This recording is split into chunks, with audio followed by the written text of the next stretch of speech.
우리 조대요고 1학년 학생들 한국사 수업 시작하도록 하겠습니다. 오늘은 우리 교과서 86쪽에 나와 있는 제국주의 열강의 동아시아 진출부터 살펴볼 건데요. 자, 우리 이 시기가 바로 19세기입니다. 19세기는 세계적으로 제국주의 시대이죠. 제국주의라는 건 서구 열강이 우월한 경제력과 군사력을 앞세워서 식민지를 차지하려는 대외 팽창 정책입니다. 그래서 서구의 열강, 힘 있는 나라들이요, 동아시아에 와서 우리나라의 이제 통상을 요구하게 되는 거죠. 개항을 시키게 되는데요. 제일 먼저 개항한 나라는 청나라입니다.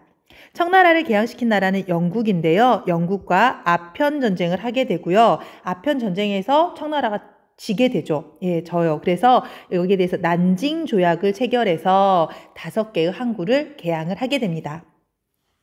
그 다음으로 개항을 하는 나라는 일본인데요. 일본을 개항시킨 나라는 미국이에요.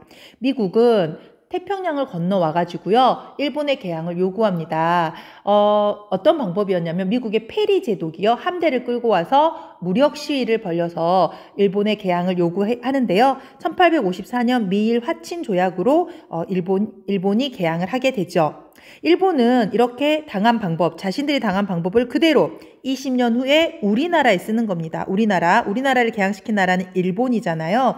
일본이 우리나라에 운요라고 하는 군함을 보내서 우리나라를 개항시키는 조약, 강화도 조약을 체결해서 우리나라가 1876년에 개항을 하게 되는 거죠.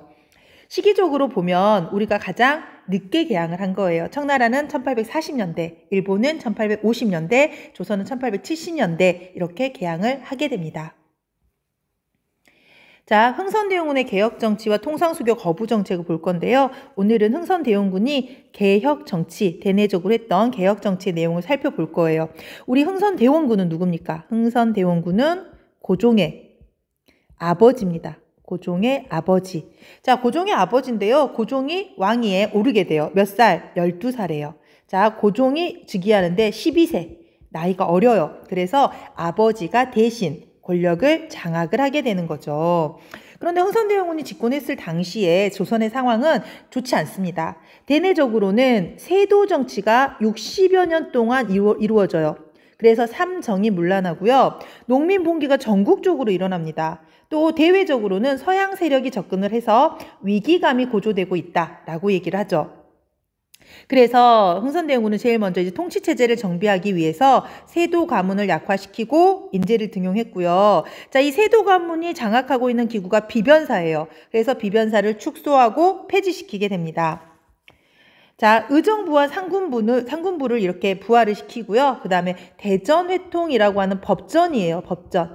법전인데요. 자, 이러한 법전을 편찬하게 되는 거죠. 대전회통이라고 하는 법전을 편찬하는 등 통치체제를 정비했다고 합니다. 흥선대원군의 정책에서 중요한 건 3가지예요. 먼저 첫 번째, 경복궁을 중건합니다. 왕실의 권위를 회복하고자 경복궁을 새로 짓는 거죠. 임진왜란 때 불타버린 경복궁을 짓는데, 문제는 경복궁을 새로 짓는데 굉장히 많은 돈이 든다는 겁니다. 그래서 재정이 부족해요. 그래서 원납전을 강제로 징수합니다. 원에서 납부하는 돈인데 원에서 납부하는 걸 강제 징수하는 거예요. 예, 그래서 사람들의 불만이 컸겠죠. 성문에 통행세를 받고요. 그 다음에 당백전을 발행하는데, 이게 당백전이에요. 자, 이 당백전은 100배의 가치에 해당하는 아주 고가의 화폐입니다. 이 당백전을 마구 찍어내니까 굉장히 물가는 상승하겠죠. 물가는 굉장히 많이 오르고 화폐의 가치는 떨어지는 극심한 인플레이션 현상이 일어나서 사람들 살기가 어려워지게 되는 거죠. 여기에다가 백성들은 또 공사에 강제로 동원을 해요. 그래서 양반과 농민의 불만이 고조되었던 그러한 사업이 바로 경복궁 중건이라고 볼 수 있겠죠. 우리 교과서 89쪽에 보면 탐구활동에 경복궁 중건과 관련된 자료가 제시되어 있습니다. 여기에 내용 중에 조선팔도 좋다는 나무는 경복궁 짓느라 다 들어간다 라고 써져 있어요. 경복궁이 나오면, 경복궁을 지었다 하면 이것은 흥선대원군에 대한 내용이 되겠죠. 자, 그 다음에 89쪽으로 가서요.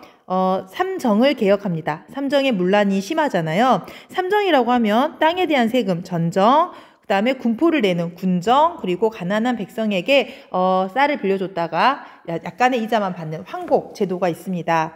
전정 같은 경우는 양전 사업, 땅을 측량하는 사업을 해서요, 숨어있는 땅을 찾아내서 전정의 문란을 개혁하려고 했죠. 여러분은 꼭 알아둬야 될 게 군정입니다. 예, 양반에게 군포를 징수하는 호포제를 실시했다라는 거죠. 그 전에 우리가 조선 후기에 영조 임금님 때 군포를 줄여준다라고 해서 그 군포를 1년에 한 필씩 내도록 줄여줬어요. 그런데 문제는 군포는 일반 백성들이 내거든요. 양반은 군포를 면제를 받았죠. 그런데 조선 후기에 양반의 수가 너무나 급증하는 바람에 이렇게 군포를 내는 사람의 납부층 양인이요, 양인이 전 인구의 15%밖에 되지 않습니다. 우리 교과서 89쪽에 그래프, 원그래프로도 제시되어 있는데요, 15%밖에 되지 않아요. 그래서 호포제, 호포, 집포자죠. 집집마다 포를 부과하다 보니까 이제 양반도 군포를 내게 됐어요. 그래서 납부층 양반이 74%로 늘어나게 됩니다. 그래서 이 호포제는 양반의 특권이 사라지고 군포를 많이 걷어가지고 국가 재정을 확보하게 되는 그러한 결과를 가져오게 되죠. 황곡제도가 굉장히 폐단이 심합니다. 그래서 이런 황곡제도를 없애고요, 사창제도를 실시합니다. 사창제도는 향촌이 자치적으로 구휼제도를 운영하는 거고요, 수령과 향리의 횡포를 차단할 목적으로 이렇게 사창제도를 실시하게 됩니다. 자, 그 다음에 세 번째로 서원의 문제점. 이 서원을 철폐하게 되는데요. 서원은 지방 양반들의 세력 기반으로 변질됩니다. 그래서 농민들을 수탈하고요, 여기에다가 면세의 특권을 누리고 있어요. 그래서 흥선대원군이 전국에 47개만 남기고 서원을 철폐합니다. 당연히 유생층들이 굉장히 반발을 했겠죠. 그러나 흥선대원군은요, 우리 89쪽 아래 사료에도 나와 있어요. 서원은 우리나라 선영께 제사하는 곳인데 지금은 도둑의 소굴이 되지 않았더냐라고 말하면서 굉장히 강력하게 추진해서 서원을 철폐하게 됩니다. 그래서 서원 철폐를 하면서 국가 재정이 확충이 되고요, 민생 안정에도 도움이 되는 거죠. 자, 흥선대원군의 개혁 정치에서요, 여러분이 꼭 알아둬야 될 게 세 가지예요. 첫 번째, 경복궁 중건. 두 번째, 호포제 실시. 세 번째, 서원 철폐. 이 세 가지는 여러분이 꼭 알아두면 좋겠습니다. 이 세 가지만 잘 기억하고 있으면 문제 푸는데 어려움이 없을 거예요. 문제 한번 풀어볼게요. 대화에 나타난 정책을 실시한 인물에 대한 설명으로 옳은 것은 당백전 때문에 물건값이 오르고 경복궁 공사에 동원되니 너무 힘들군. 경복궁 공사가 나왔잖아요. 당백전이나 경복궁 공사, 이것은 흥선대원군과 관련된 내용이겠죠. 황곡의 문제점을 없애기 위해서 사창제를 시행하는 것은 다행이야. 그래서 이들이 대화하고 있는 이 시기에 이런 정책들을 실시한 인물은 바로 흥선대원군이 되겠죠.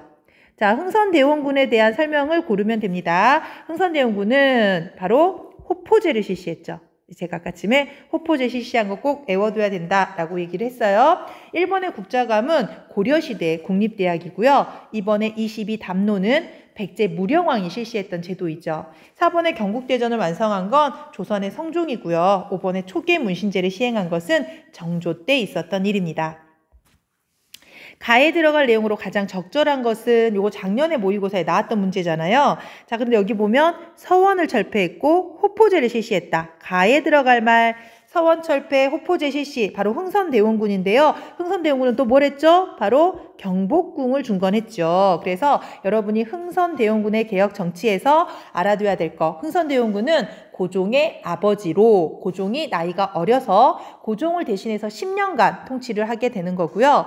이러한 흥선대원군의 개혁 정치에서 중요한 건 세 가지입니다. 첫 번째, 경복궁 중건. 두 번째, 호포제 실시. 세 번째, 서원 철폐. 요 세 가지만 잘 기억을 하면 될 것 같습니다. 여기까지 흥선대원군의 개혁 정치와 관련된 내용 살펴보았습니다.